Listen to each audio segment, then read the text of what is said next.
This video we're going to look at import quotas and the theory behind what import quotas are and why the abolition of import quotas is beneficial for aggregate supply and overall efficiency in the economy. So let's take a look at what import quotas are. Import quotas are designed so that it restricts the supply or quantity of specific types of imports. And by restricting the supply or quantity supplied of these imports, it helps to protect local producers from stiffer competition overseas.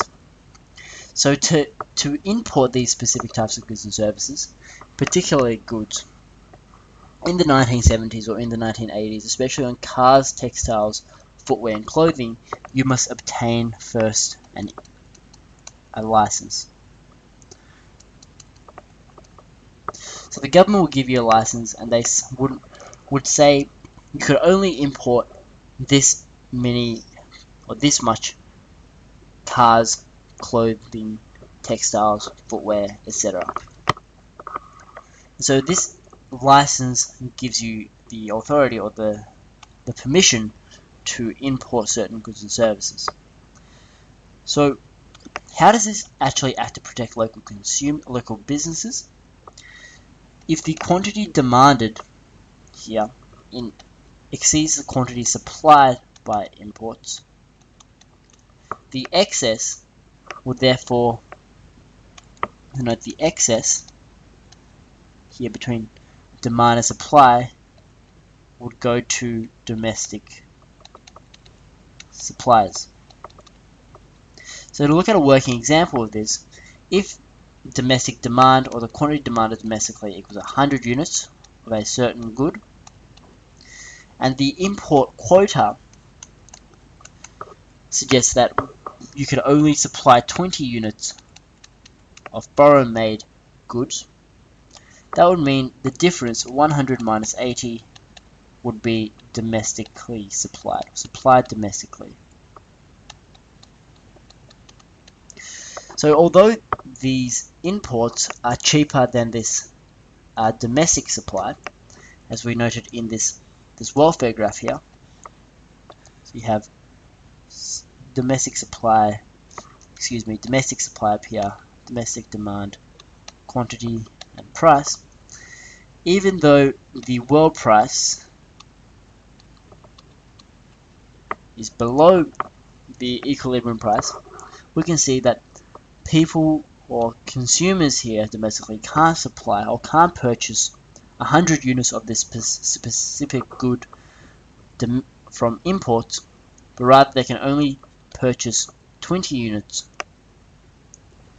as imports because of this introduction of a quota. And so 100 minus 20, that should have been a 20, excuse that, 100 minus 20, which equals 80. 80 units will be domestically supplied.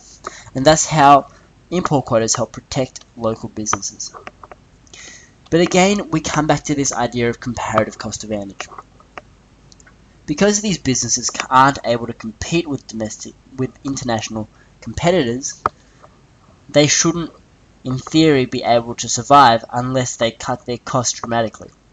However, with import quotas, the government are in fact protecting these domestic businesses.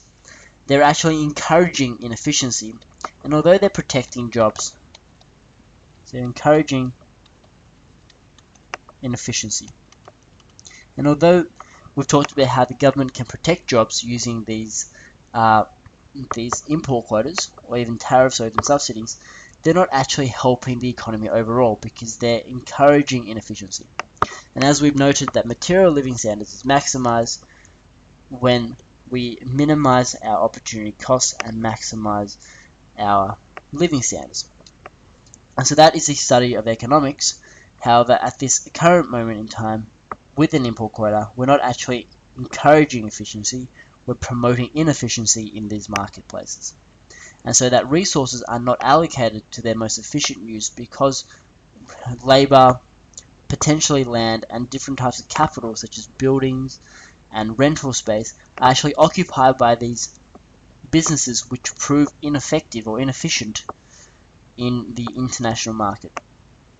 So what does reducing or abolishing these import quotas actually do to the marketplace? So I'm going to worry about this for the moment. Okay, so by reducing or abolishing import quotas, and this is the stance that the government has taken in the past few years. So what this does is that it exposes local producers to stiffer competition. Because at the moment with import quotas, they exist in their own little world. They only exist in the domestic market, and they're not exposed to the global market. And in the global market, we can see that there are many other producers who are willing and able to produce at a much lower cost. And there are consumers who are rational in this economy who are seeking the lowest cost alternative to purchase that good or service, because they derive the same amount of benefit from that good or service.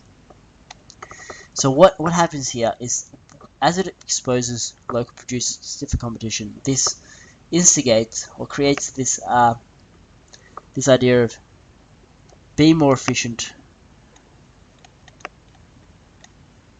cut costs, or close down. So in order to survive, they must be more efficient or cut costs or utilize their resources more effectively.